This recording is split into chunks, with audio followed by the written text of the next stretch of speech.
Recently, a coach who isn't with us anymore, he weeded himself out.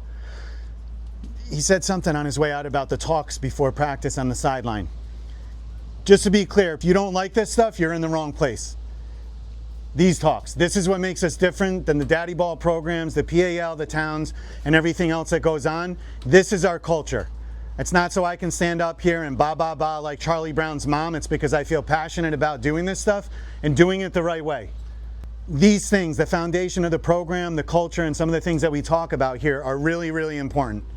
I always make the joke that I scare away people when they first come out for the parent meeting, because you know right away whether it's for you or whether it's not. We do things differently than a lot of other programs, and I don't care about volume. I care about doing things right, doing them the right way, and teaching the kids so that when they get into high school, they have great character, they're top players, they have a high football IQ, and it happens. I get phone calls and texts all the time from high school coaches, from parents. Our players, they're just different. It's simple as that.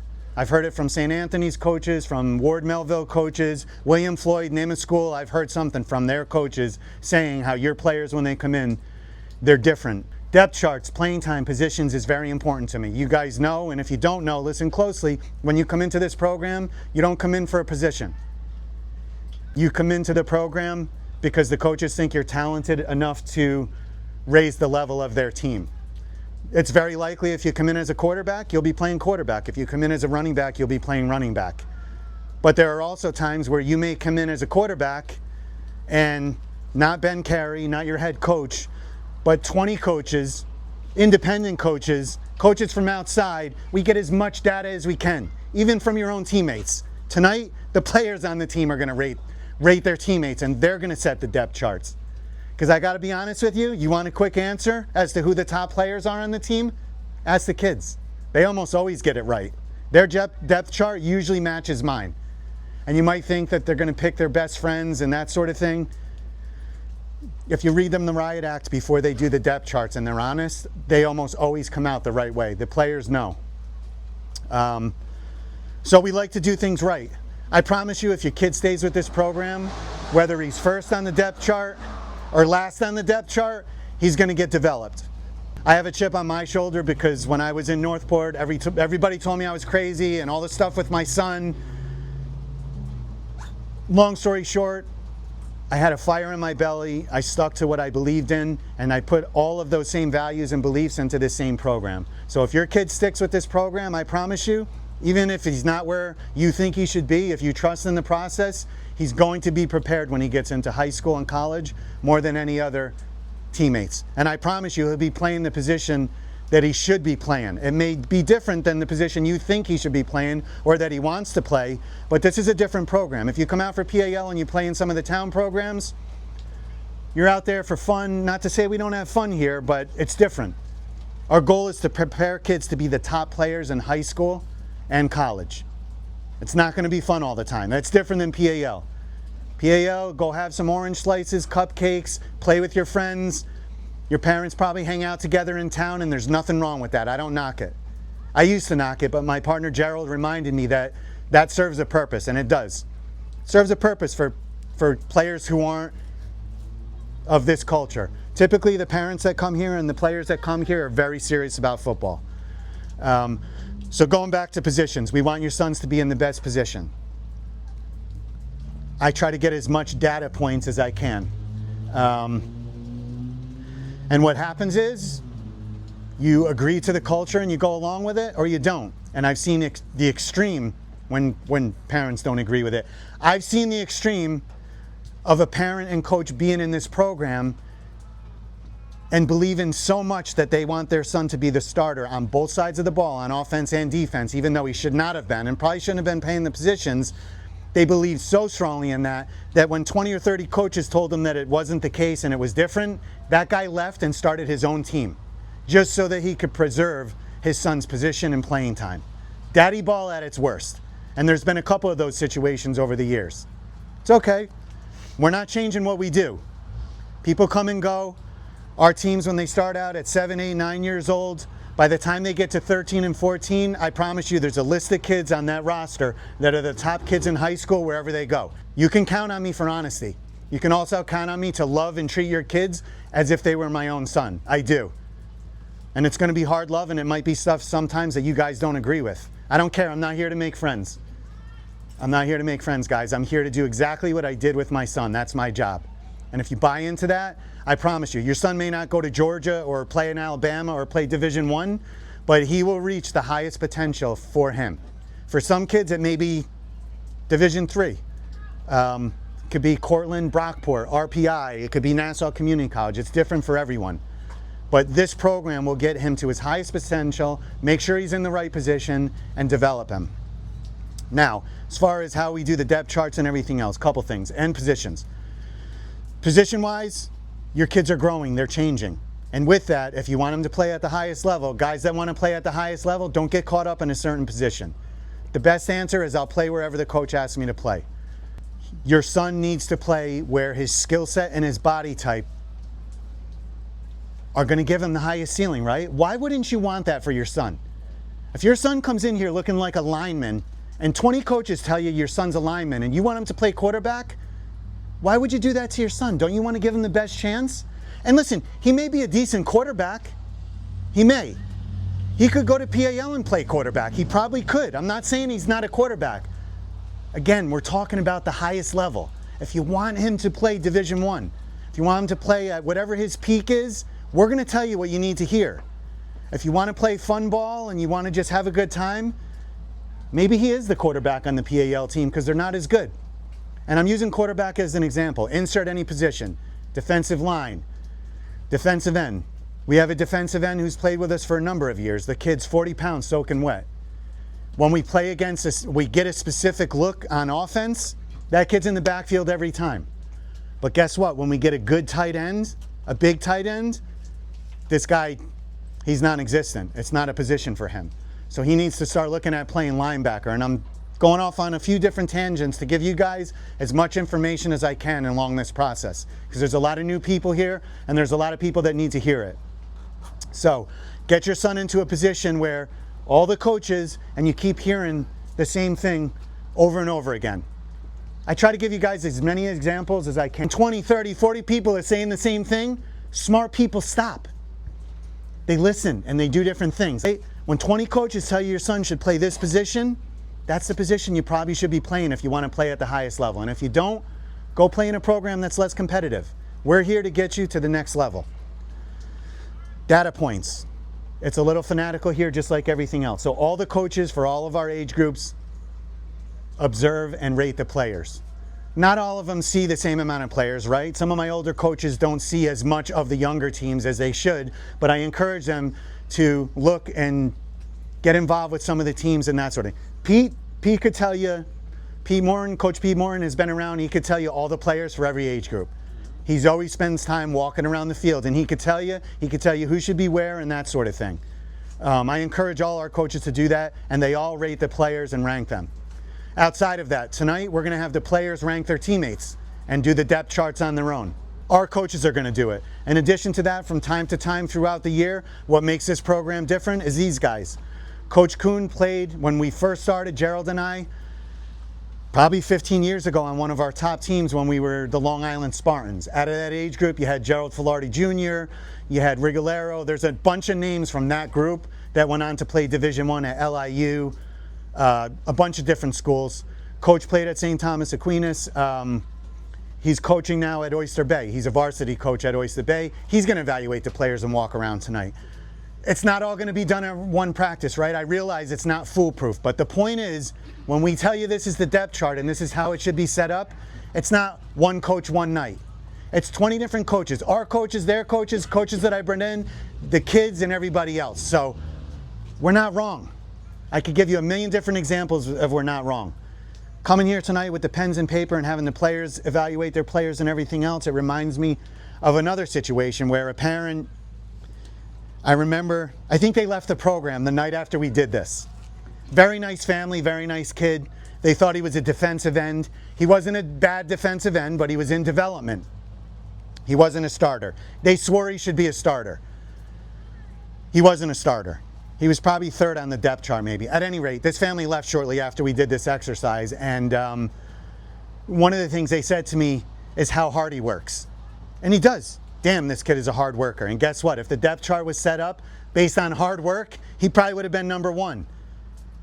But it's not. When you get a job in corporate America, you guys, players, it doesn't work like that. Doesn't. You could be the hardest worker out there. That doesn't mean you're the highest paid employee. That's not how life works, unfortunately. It's part of how things go, but it's just not how it works. So while that's a great trait to have and everything else, there's so much more that comes into play. You guys also know, right? In football, the two most important qualities are what? If you're going to have success, easy success, the two most important qualities are what? Go ahead.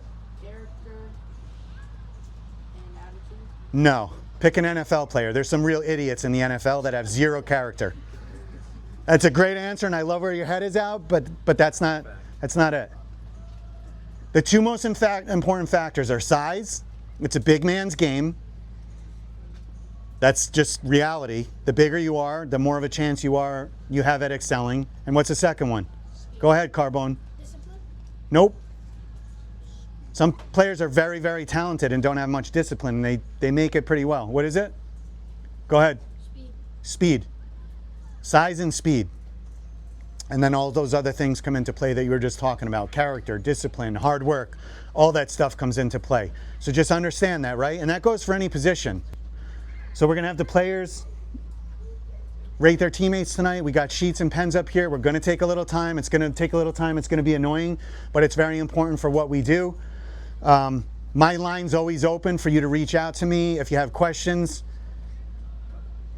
And I'll be honest with you, I'll tell you where your son starts. The other thing is, we do every possible thing to rule out daddy ball and make sure it's done the right way. This is why we do this stuff. So if a person leaves here, they're doing the walk of shame.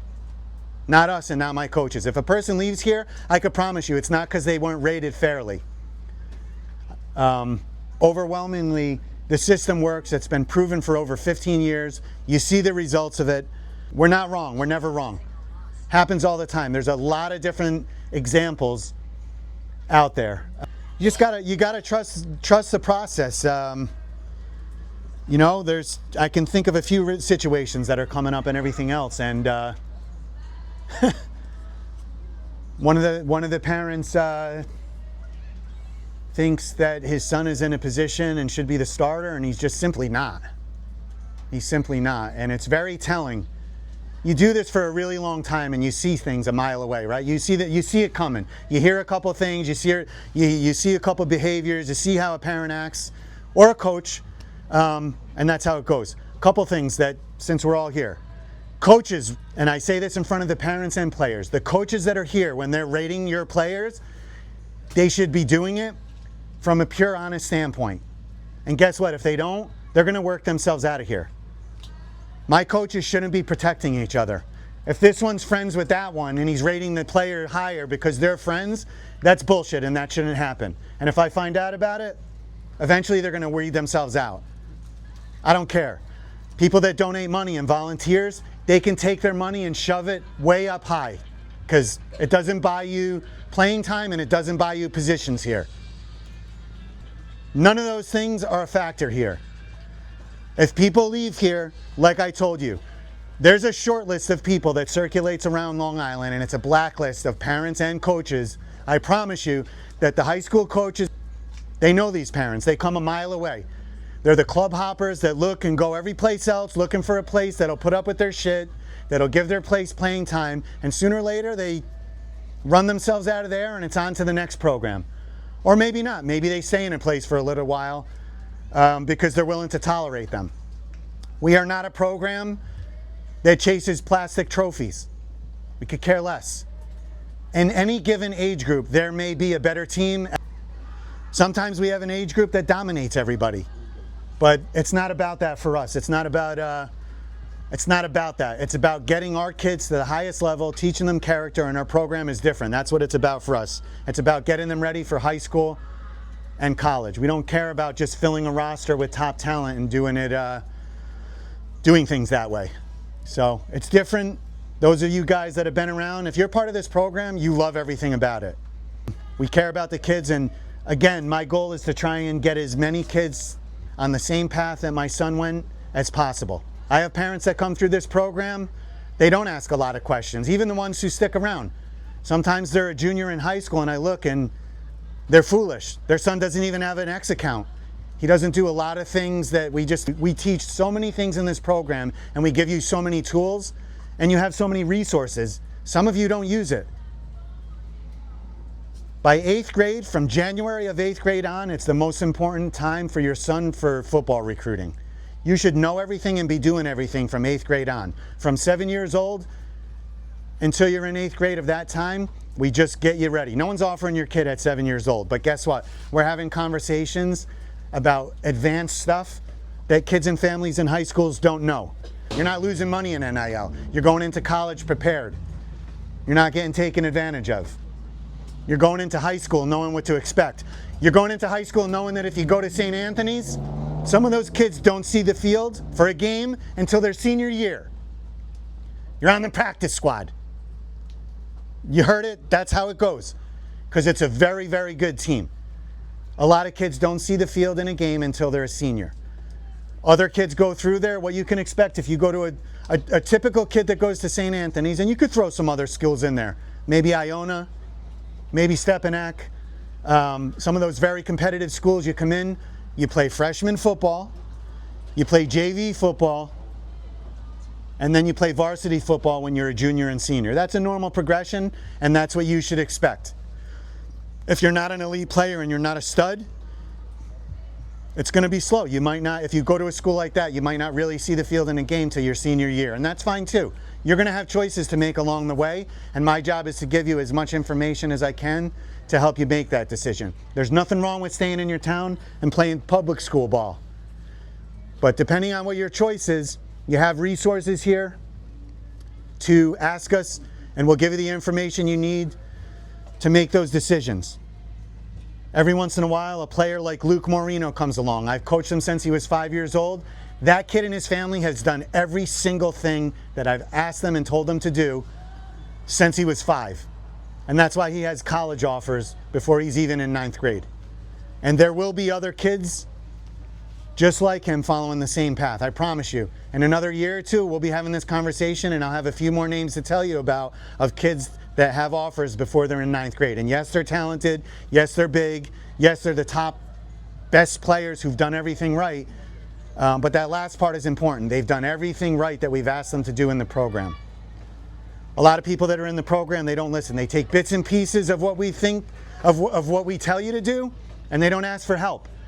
They go online and they're posting dumb stuff. They're not posting the right stuff on Instagram because they heard something about, for example, you should post your camp and tag these important players. They're posting stuff on Instagram about camps, and they're not doing things the right way. So listen closely and ask for help when you get to that point. This is important for the program. What we're going to do. So here's a kid that was offered as a freshman. He went down to Texas with us. He played in he played in Texas when we went down in the USA Select New Year's Bowl in Texas. Michai Crump, he plays at Hills East right now. When he came into our program, he was not who he is now, I can tell you that. He was not who he is as a man.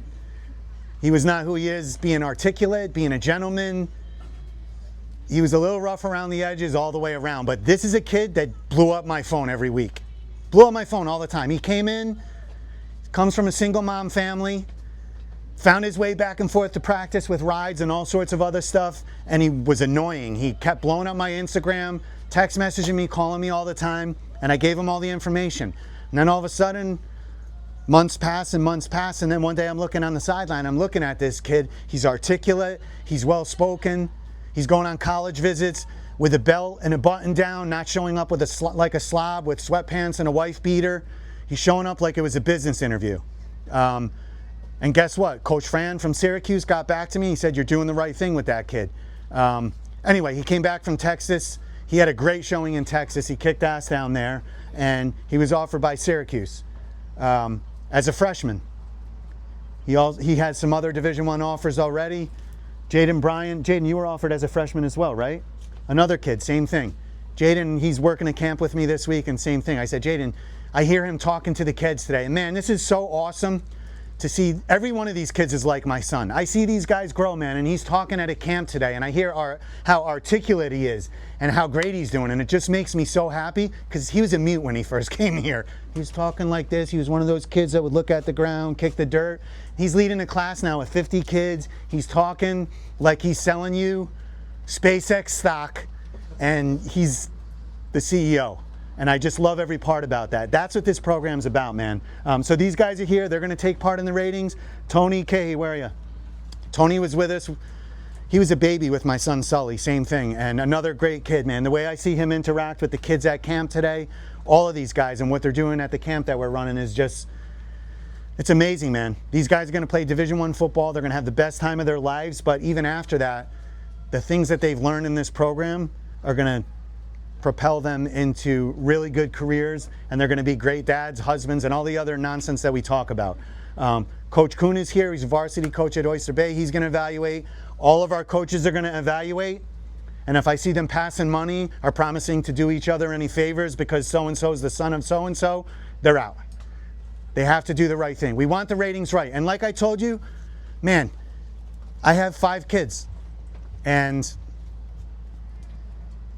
they're at different levels, and I've been on all sides of this thing. And the only thing I could say is it's not a bad thing if your kid's not the best player, man. It's a lot of pressure if your kid's the best player. It's not a bad thing if your kid's second or third in the depth chart. And the only thing I could say to you, look, there's 2 types of people. There's a type of people that's going to be like, you know what, I'm going to another program or whatever it is, and that's fine. Or you can double down, and the simplest possible way to get higher on the depth chart or get playing time, I promise you, your whole entire life, I've been saying this to my son at IMG, I say it to him at Georgia, it's simply to what? Show up and you produce and you're a better player, that solves everything. If you're the best player, everything else falls in place. Just be better. That's it. You come here to practice, some of you come up with the players and you line up at practice and you think, that I'm up next, it's my rep.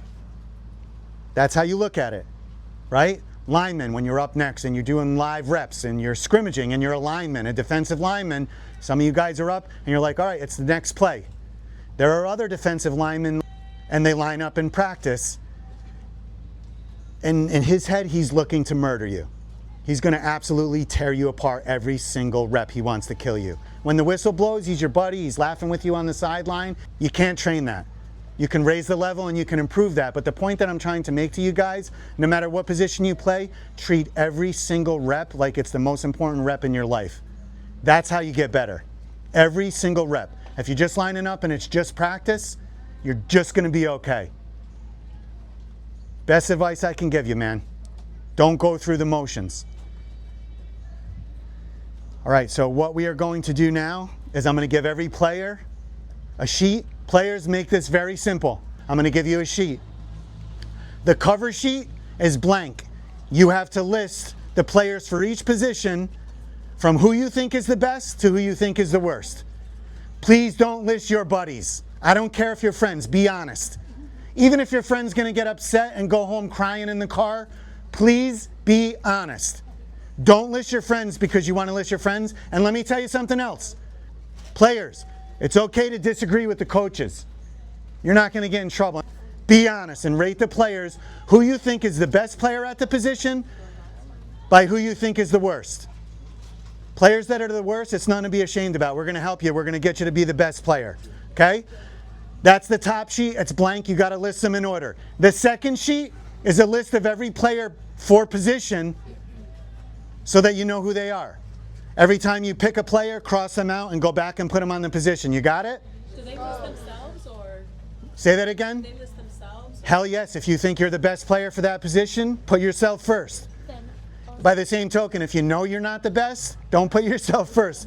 Be honest. A couple other things. Listen closely. I don't want to offend anybody. If you're not on the sheet, there's some new guys or whatever the case may be, write them in. This is a process. If you get pissed off at the first meeting, you're in the wrong place. If you believe in the process and you believe in us, we're probably going to do this 5 other times during the season. We're going to continue to do this. So if anyone's new and we missed anyone, we'll add them. If you're a new player and you don't know anyone,